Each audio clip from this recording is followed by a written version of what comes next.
Well, welcome back to Romance and Rosé. Can you believe it's August? Excuse me, where did July go? It just flew by in the blink of an eye. It's a new month, and that means a monthly reading wrap-up. I'm going to talk about all the books that I read, reviewed, and rated in the month of July. But before we get started, I have a beautiful rose here. And this is going to go to my top book boyfriend of the month. So we're going to go through all the books and all the book boyfriends, and at the end, I shall reveal who will receive my final rose. And on the flip side of that, I have this sad, dead, dried up rose. And this is gonna go to the book boyfriend who I would probably vote off the island of romance books in July. So let's get into it. Let's talk about all the tea and drama that these books brought to me this month. And we'll see who falls at the best and who falls at the worst. I started off the month with My Almost Ex by Piper Rain.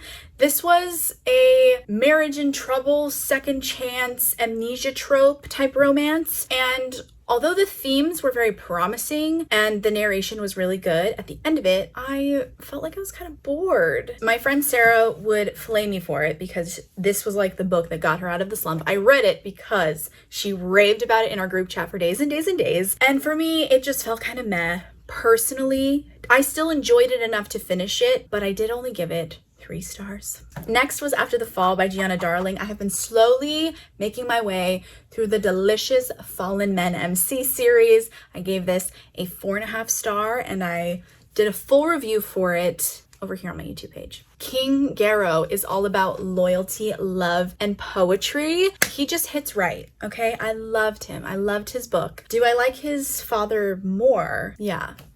Truly. But the apple does not, in fact, fall far from the tree. Then I read Plays Well with Others by Lauren Blakely. You guys, this book was friends to lovers, spicy sports romance rom-com deliciousness. I know that I've said that word delicious before, but when I tell you there was horny baking in this, so nom nom nom. I gave this a 4.5 star. It was very good. Carter as a book boyfriend was so close to perfection that he is a strong contender for my final rose. But also, I am a slut for Friends to Lovers and I will not apologize. And the final rose does not necessarily mean the book was the most fantastic that I've read that month. I mean, sometimes it might mean that, but sometimes I could like a book a lot more, but another book had a better leading man, in my personal opinion. The rose is specifically for the best leading man, Antihero by Sarah Kate. It was so good. I knew going into it that the kink was going to be degradation. I thought, it's Sarah Kate, I know it's going to be good, but since that's not my particular kink, it's probably not going to be more than a 4 stars. When I tell you, this was so close to 5 stars. My Goodreads says 4 stars, but in my heart, it is a 4.75 stars. Loved this story. The emotional depth, Adam as a character and his struggles internally just felt very relatable, and I devoured this book. Then I read The Single Dad by Marnie Mann. This was just a really cute single dad spicy romance, but that is where my memory of the book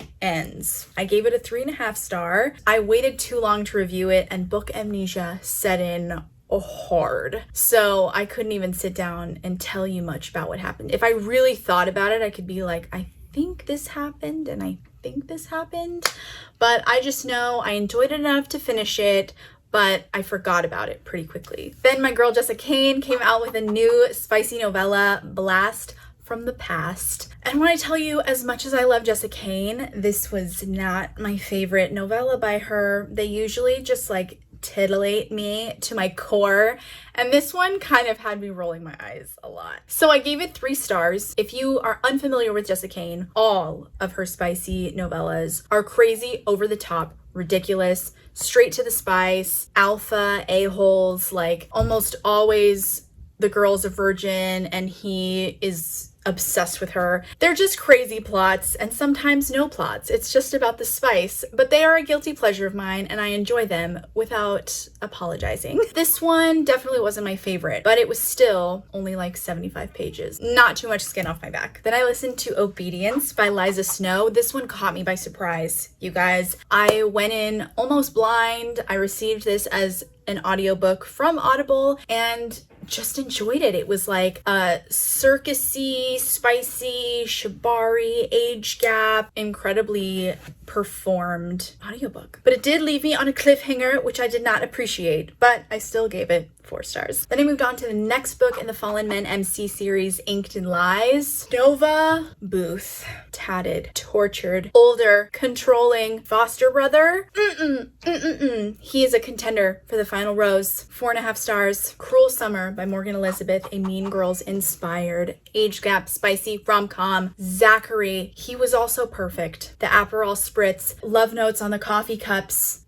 I can't. I loved him and I loved this book. 4 stars. His Love by Fiona Davenport was a spicy novella. She is a new to me author. You guys, I didn't love this one. I didn't quite vibe with it quite as well as the others.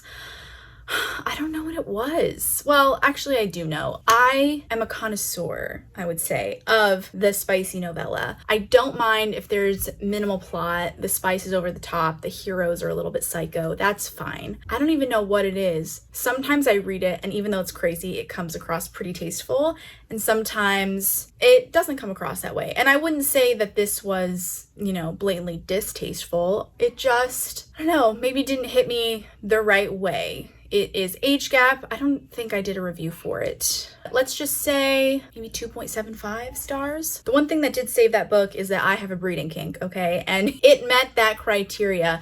But I was a little off-put by there were 2 years where he couldn't have this girl because it was jailbait and he was waiting for her to become of age. He's this rich man, and so the 2 years that he was like abstaining from paying attention to her, on his limo ride to work every day, just like unfold this towel on his lap, lean his head back, and just fantasize about her until he came, like in the towel. And then he would just wrap it up, put it in like this little pocket of the limo in the back seat. He would take that crusted cum towel to the dry cleaners once a week. That was part of his morning routine.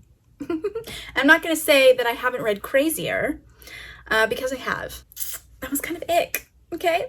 A little bit icky. Moving on. Speaking of crazy, Pucking Wrong Number by C.R. Jane. This man.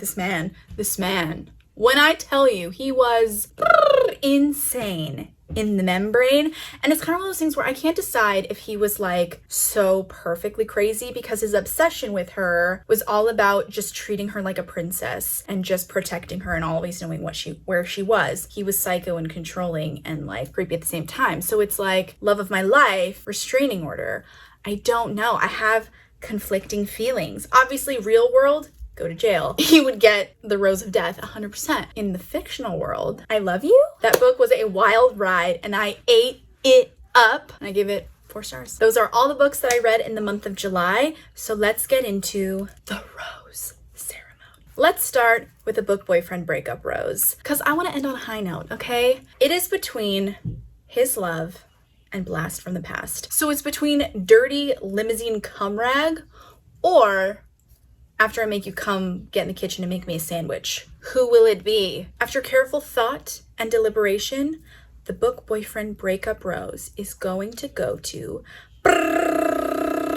Justice from His Love. Because you know what? Blast, although had some pretty strong misogyny, was also from the 1940s. He time traveled. So can you really blame him? In the end, he was willing to educate himself. I did appreciate that, even though they ended up going back to the 1940s. See ya, Justice. And for the final Best of August book boyfriend rose, our contenders are Carter, Plays Well with Others, Nova, Inked in Lies, and Zach, Cruel Summer. All incredible men, all dominant men, all book men worthy of this rose. But there can only be one winner. And that winner will be Zach from Cruel Summer by Morgan Elizabeth. He was just perfect. Perfect. That book, he just was a great communicator. He knew how to woo, how to charm. He was just the right amount of cheesy dad jokes and dominant, get on your knees for me, baby. He deserves it. So cheers to Zach from Cruel Summer. Thank you so much for watching. Make sure to like this video and subscribe to my channel so you don't miss out on any of my spoiler-filled romance book reviews or any other bookish content. Leave in the comments what your favorite book of July was and what you're most excited to pick up in August. I would love to see all the recommendations. So once again, happy reading.